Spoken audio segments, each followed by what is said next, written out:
Hi everyone, want to look stylish every day without overloading your closet? In this video, I'll show you how to build a capsule wardrobe using only a SHEIN app. Let's dive in.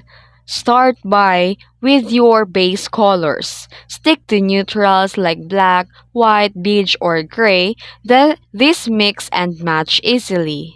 Then choose a versatile bottoms, trouser, jeans, and skirts. Just grab a 2 to 3 versatile bottoms like classic jeans and neutral skirt. These are the foundation of every outfit. Then pick a 3 to 4 tops, a mix of tanks, tees, and button downs. Shein has tons of chic basics under budget. And add one layering piece like a blazer or denim jacket to instantly elevate your look. And throw in a simple dress or jumpsuit for days when you want to look great with zero effort. Keep the shoes minimal, one casual and one dressy.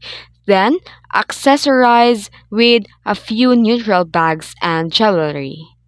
With just 10 to 12 pieces, you can create a 15 stylish outfits. And yes, everything from Shein. Love this Shein capsule wardrobe guide?